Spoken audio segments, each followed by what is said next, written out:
Hello, this is Eleazar Hernandez. This is chapter 1 of Eleazar Encourages for season 2. And this one has to be, Are We Ready? Just to give you a heads up of what these are just notes that I write during worship. Something that God just gives me in the middle, encourages me during worship. And then I go back to it later and just kind of really try to break down what it was that he was trying to say. And so that's all these videos are. They're just going to be the notes that I write during worship to encourage you, because they encourage me. And this is a note that I had a few weeks back, and just in the middle of worship, and I'll read the note and then I'll elaborate on it. The note says, "We have no idea how His glory will fill the earth. Him enthroned, the earth, the sky, the whole earth encounters a presence.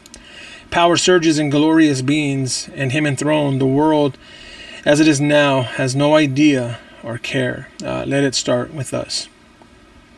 And so, to give you kind of an idea, when I was writing that down, I had seen, or I thought, the Lord was showing like His throne. What if His throne had in the field behind the church, acres, and just seeing this giant throne hit the earth, right? An impact, and it shakes the earth. And with it comes this glorious presence of God. And around that is the angels. Around that is, these colors that we've never seen before. These sounds that we've never seen before.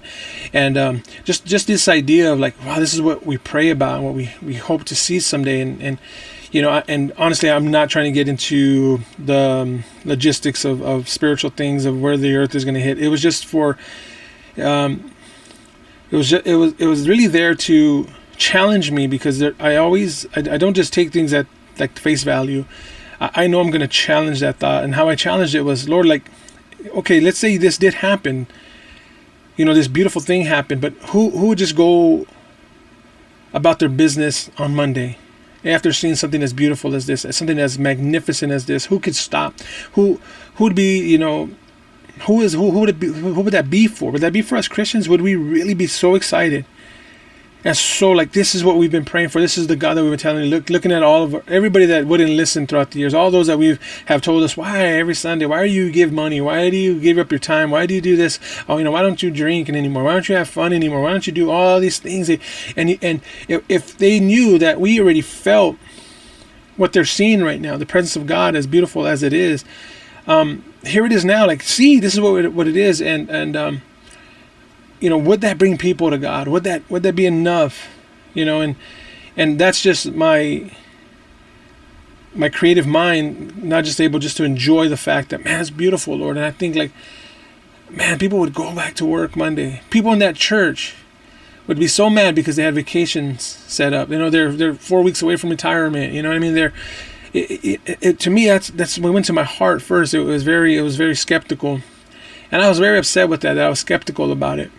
Because it should be our desire to see this, to see the glory of God, to see Him there. And so I thought, man, did we sing this, but are we ready for this? Are we ready for the glory of God, honestly, in all of its beauty?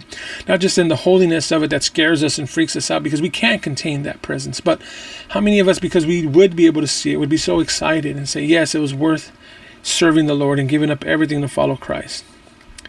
And as I was just kind of thinking about what the throne kind of represents for us, and for me, as I was going to, God questions, it's one of the places I go and I say, like, what's the big deal about the throne of God? And as we went through a list, when it got to the end, this is what that stood out for me, and I want to share this with you and encourage you with it, that it's God's throne is a place of grace.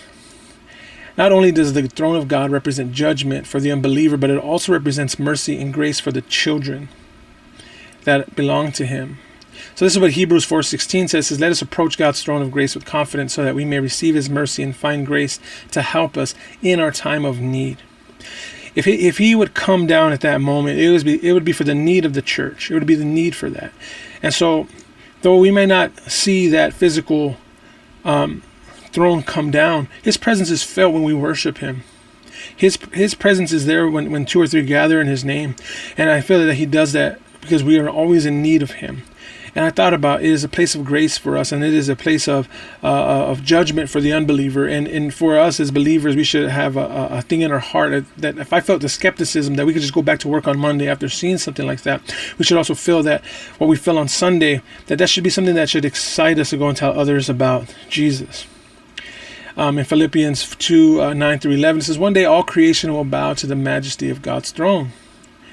And it says that all of the beings, all the things that we think about, the angel, the things that we can't even imagine, these beings that fly around there, even the ones that are of any power and any majesty and anything that we can look at, or we can comprehend, someday they are going to lay their crowns before the throne. In Revelations 4, 10 through 11, they're going to say, and with them will say, you are worthy, our Lord, our God, to receive glory and honor and power. And I love that chapter, and I love throughout the chapters of Revelation because they just keep adding to that. They keep on adding to receive glory, honor, power, to receive glory, honor, power, and strength, to receive glory, honor, power, majesty. And it just keeps going. It just keeps going as the more we start revealing more and more of how holy He is. So I just want to encourage you all with this idea that through my skepticism, that it made me ask these questions. Well, are we ready? Or are we honestly, do we really care if the glory of God and His presence inhabits His people's praise? Do we care about that? Could we go, or would we just go on about our day like nothing happened? And I think that we know the answer to that, because we do it every Sunday. And how you react on a Monday does kind of reflect on if something as beautiful as that could happen. Would that be enough for you to say, okay, I knew it? Or do you already feel that now? Do you feel that when you gather with the saints on a Sunday and you worship the Lord together and you feel His presence, that is enough to say, I know you're real, I know you're here, and I know someday they will all see it, they all will bow, they will all understand why we do what we do today. And I hope that's your life that you're living, because I struggle with it, I know you struggle with it, but I'm telling you, encourage yourself and remind yourself, there will come a day when we will lay down our crowns at His feet. Any accolades we have now, anything that we have here that we think we're really about, someday that's going to be put to the test. It's going to find out whether it's straw and hay and burned up, or it's gold and precious metals that are going to bring honor and glory to Him. And I hope and I pray that you don't use the rest of your life to play around, but prepare yourself, because someday we're going to be able to give Him our crown. So see to it that nobody takes your crown. The thing that God has stirred in your heart, continue to do it. Come on, press on, give it to the Lord. It's not time to stop. It's time to build it up. I see God just lifting up so many ministers right now of different various ministries that some of us that are so traditional have no idea. Well, why is God using this? God is using this because He is reaching out to every part of the world. It's almost as if that thing that I saw is already happening. It is invisible at the moment, but it is a shockwave through the world, that He is igniting people that have a heart that want to see God and know God.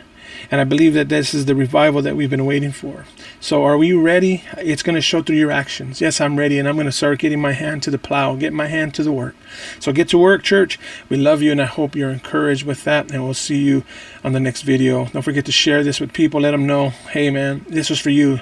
If you got a brother that's struggling, a creative brother or sister, someone that's struggling to a call on his life, he doesn't know where he's going to go, what the next step is, reach out. This has never been a more amazing time to reach out to brothers and sisters. Reach out to me for encouragement. You can reach out to your pastors. Man, do it. Don't just stop on one or two. Just keep asking. The Lord wants you to just wants you to build up your team in your life, your mentors, and the people that encourage you, the people that push you, and even the haters in your life, even those that don't see what God is putting in your heart. He's putting those people in your life too. So don't deny those moments. Okay. So God bless you guys again. Be encouraged. We'll see you guys soon. God bless you.